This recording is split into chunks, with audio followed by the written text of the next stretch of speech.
Several suspects are now in custody after a Texas police officer was shot in the neck while responding to a call outside of an ICE facility. So it happened in Alvarado, which is near Fort Worth. This was over the holiday weekend, and Jonathan Hunt is following this story for us. Hi, Jonathan. Good morning, Dana. This all played out in the late evening of July 4th outside the Prairieland Detention Center in Alvarado. Police officers responded to a call about a suspicious person outside the center. When they arrived, they saw someone who appeared to have a gun. One of the Alvarado officers tried to talk to that person, and at that point, several other people opened fire on the officer, who was hit in the neck. He was treated at a local hospital and has since been released. Officers arrested a number of people at the scene. A motive for the attack is still being investigated, but the Department of Homeland Security said a group of more than a dozen people had slashed tires of federal vehicles and damaged security cameras at the ICE facility. There was also another attack on an ICE facility in Portland, Oregon, Friday night, a facility that has been the site of an ongoing protest for several weeks. Deputy Attorney General Todd Blanche wrote on X Saturday morning, quote, "We are closely monitoring the attacks on DHS detention facilities in Prairieland, Texas and Portland, Oregon, and are coordinating with the USAOs and our law enforcement partners. The department has zero tolerance for assaults on federal officers or property and will bring the full weight of the law against those responsible." Now, both attacks, Dana, happened on the day President Trump signed his domestic policy bill into law, a bill, of course, that includes some $45 billion to expand the capacity of immigration detention centers and $31 billion for ICE operations. Dana? If you've been paying attention to what's been happening in this country over the last few years, then you already know that there has been a massive double standard when it comes to political violence. You have certain groups that the media bends over backwards to defend, to downplay, to pretend like they're not even real. And then you have other groups where the full force of the federal government comes crashing down immediately. Well, that narrative just took a major hit, because what we're looking at right now is a major historic victory in the fight against far left extremism and political violence in this country. And I don't use that word lightly. Historic. For the first time, we are seeing a serious federal terrorism prosecution tied directly to Antifa activists actually result in guilty verdicts. Not slaps on the wrist, not charges quietly dropped, not media spin, guilty verdicts. And this is exactly what a lot of people have been asking for. For years now, people have been saying, where are the arrests? Where's the accountability? Why does it seem like certain groups can riot, destroy property, attack law enforcement, and nothing happens? Well, now we finally have a case where something did happen. So let's talk about what actually went down here, because the details matter. This all centers around an incident that took place on July 4th of last year at the Prairieland ICE Detention Center in Alvarado, Texas, right outside of Fort Worth. According to prosecutors, this was not some spontaneous protest that got out of hand. This was organized, this was coordinated, and it was dangerous. What you had was a group of activists, what authorities describe as the North Texas Antifa cell, allegedly staging an ambush on that facility. They used fireworks as a diversion. They vandalized property, they damaged vehicles, and they created chaos intentionally. And in the middle of that chaos, when law enforcement responded, one of these individuals opened fire on a police officer and wounded him. Let that sink in. This is not a mostly peaceful protest. This is not people just being emotional. This is a coordinated attack that escalated into gunfire against law enforcement. Now, about 8 or 9 individuals involved have been found guilty. And that's why this case matters so much, because for years we've been told that Antifa isn't even real. It's just an idea. It's not an organization. We are all Antifa, right? That's what they would say. That's what they said. But it's a lot harder to make that argument when you got a coordinated group carrying out an attack and getting convicted in federal court. So yeah, this is a big deal. This is a precedent-setting moment. The real question now is whether this is the beginning of a larger shift or just a one-off situation. Are we finally going to see consistent accountability, or this is just the exception? Because if you ask me, This should have been happening a long time ago. But now that the precedent has been set, the door is open for a whole lot more of this moving forward. And that's exactly why we need to talk about it. Hit the like button, share the video, subscribe to the channel, and check this out. So we got some breaking news. We have a verdict in the local trial that's been gaining national attention. An alleged attack on an Alvarado ICE facility.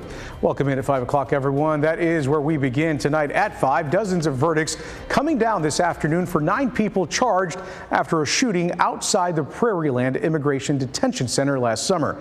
Federal court just wrapping up. No cameras allowed, but our Andrea Lucia was there. She's joining us live now with the moments. Andrea. Yeah, Ken, the Department of Justice just released a statement. And to give you some context, normally a statement like this celebrating the outcome of a trial would come from the DOJ's local office. In this case, it comes from the Attorney General, Pam Bondi. She wrote, "Today's verdict on terrorism charges will not be the last as the Trump administration systematically dismantles Antifa and finally halts their violence on America's streets." She refers to it as an organization that has been allowed to flourish in what she calls Democrat-led cities. Out here, though, people in support of those on trial, you can see them. They have been protesting really every day of the trial here, say this is far worse. The verdicts were far worse than what they were expecting. Now, let me say this very clearly because I don't want there to be any confusion about where I stand on this. I personally believe that Antifa should be classified as a terrorist organization straight up. They are a far left terrorist organization and their actions prove it. Terrorism is not some accidental byproduct. It's the goal. They are totally fine with violence, and in many cases, they explicitly call for it to achieve their political objectives. Now, let's be honest about the political reality here. Democrats have, at the very least, tolerated this and in some cases embraced it because the party is heavily influenced by the far left. So when groups like Antifa go out and engage in this kind of behavior, there hasn't been any real urgency to stop it. And that's why I think the administration should be putting more resources into dismantling these networks. What we are seeing right now is a good first step, but it shouldn't stop here. Now, I also want to address some of the spin that's already happening around this case. People are trying to act like, oh, they were just setting off fireworks on the 4th of July. And that is not what happened. The fireworks were used as a distraction. They were part of a coordinated ambush on the ICE facility. This was planned. This was intentional. The fireworks was used as part of the operation, and that's why they matter. This wasn't random and it wasn't misunderstood. This escalated to the point where a police officer was shot. That's not protest, that's criminal behavior. And instead of taking accountability, people want to distort reality and make excuses rather than admitting that these individuals were radicalized. They tried to downplay it, but when you engage in this type of behavior, when you participate in domestic terrorism, there are consequences, and that's the issue. The left doesn't believe in consequences for themselves. They believe in consequences for their political opponents. They'll cheer when the Department of Justice goes after Trump supporters, but when it's their side, suddenly it's a problem. Just think about it. If Trump supporters carried out this exact same type of attack on an abortion facility, let's say, do you think anyone on the left would defend them? Of course not. It would be called terrorism immediately, and everyone involved would be prosecuted to the fullest extent of the law. And that's how it should be. The law should be applied equally, but that standard hasn't been applied equally until now in this case. They say is that anyone who protests the government could now be labeled Antifa and a terrorist.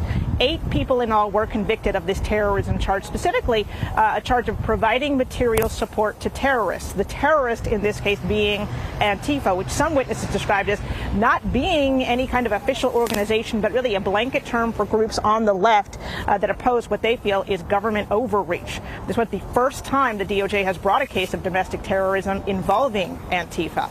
We also saw Benjamin Song convicted today of attempted murder for shooting an Alvarado police officer in the shoulder or neck area. That officer, who survived, was responding to a disturbance at the Prairieland Immigration Detention Center in Alvarado, the protest that all these defendants, or I should say most of these defendants, were at. He arrived, saw someone running away from graffiti, pulled his weapon. Song's attorney argued shots were fired by his client to distract officers that were responding. The jury, though, disagreed, finding that it was attempted murder. That jury did for others of that attempted murder charge, those who did not pull the trigger.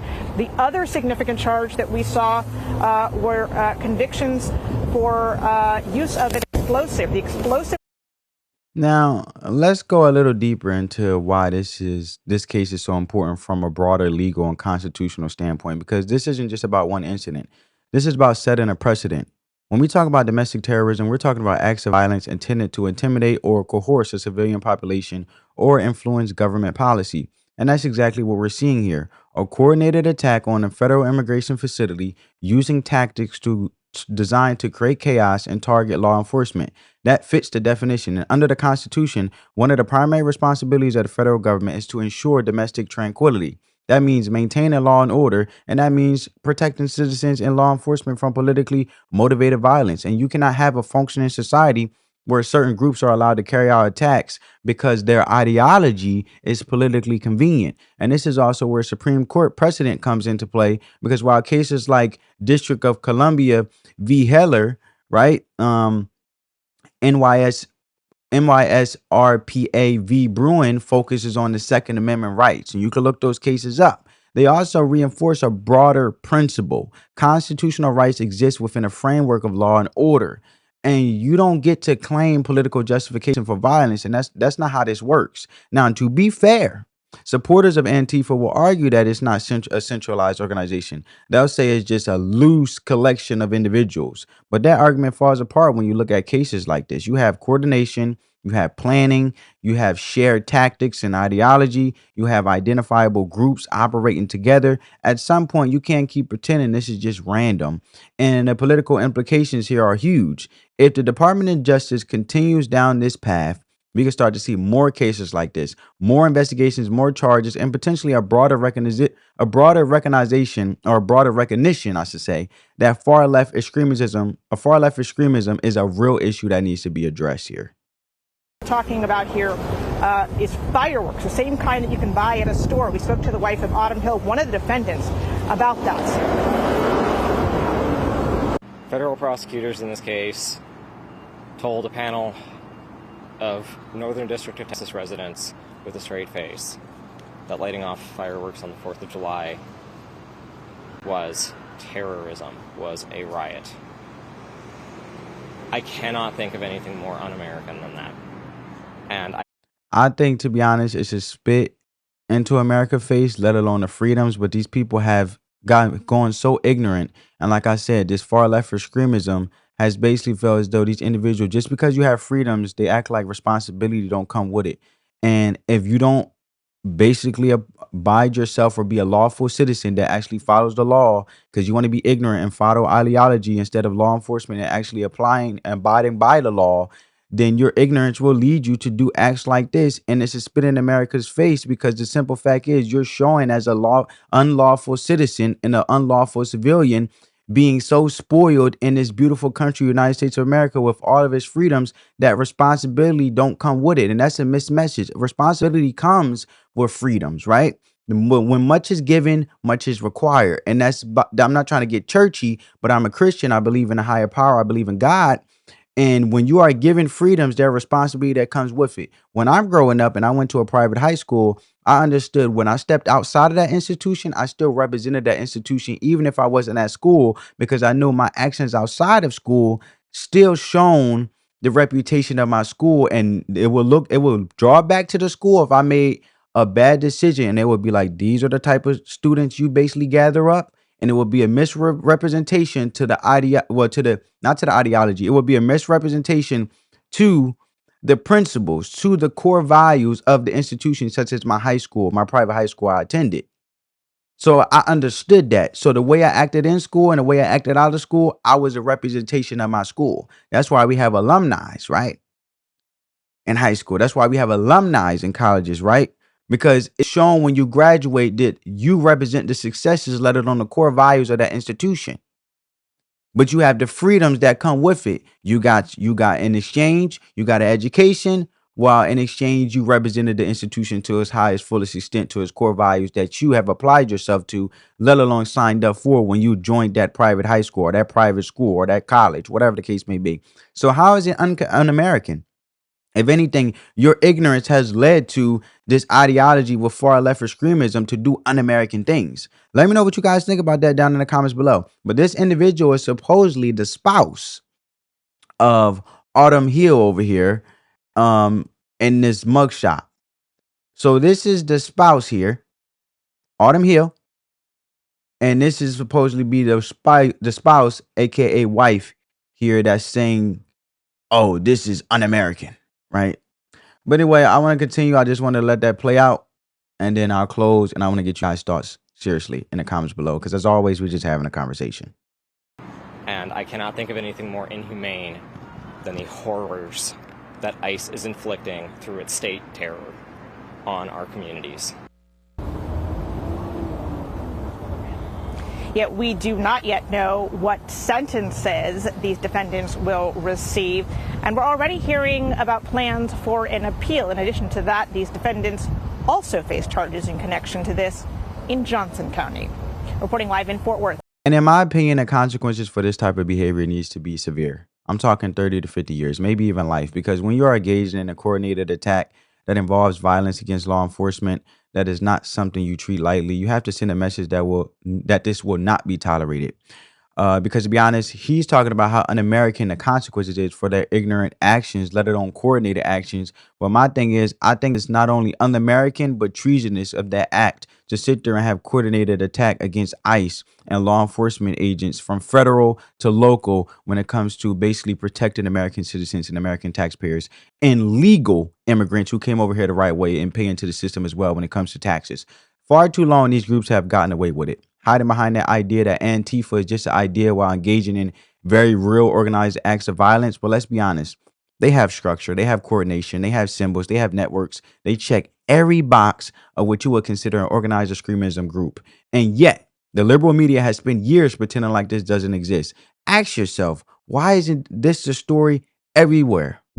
Why isn't CNN leading with it? Why isn't MSNBC, now known as MS Now, talking about it nonstop? Why aren't there panels discussing far left domestic terrorism? Instead, they ignore it, they downplay it. And when you consistently refuse to cover something that is clearly happening at some point, you're not just ignoring the problem, you're helping it continue. Because right now we're seeing multiple forms of extremism in this country, and we're seeing Islamic extremism, and we're seeing left-wing extremism. And in both cases, these are the elements in the media that seem more interested in running cover than actually addressing the issue. But the good news is this case changes things. These convictions establish a precedent, and they show that Antifa-related activity can meet the legal definition of terrorism. And hopefully this leads to more arrests and a broader crackdown moving forward. At the end of the day, the law has to be applied equally. Violence is violence no matter who is doing it. And accountability should not depend on your political ideology. So let me know what you guys think in the comments below. Make sure you like, comment, and subscribe. Share this video and turn on your notifications so you don't miss the next one. The next one. They got me so tongue-tied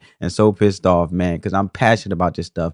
I love this country, and it's a blessing to be in this country. And we hit the lottery just being able to be born and have the birthplace to be born in the United States of America. Love you guys, family. Peace.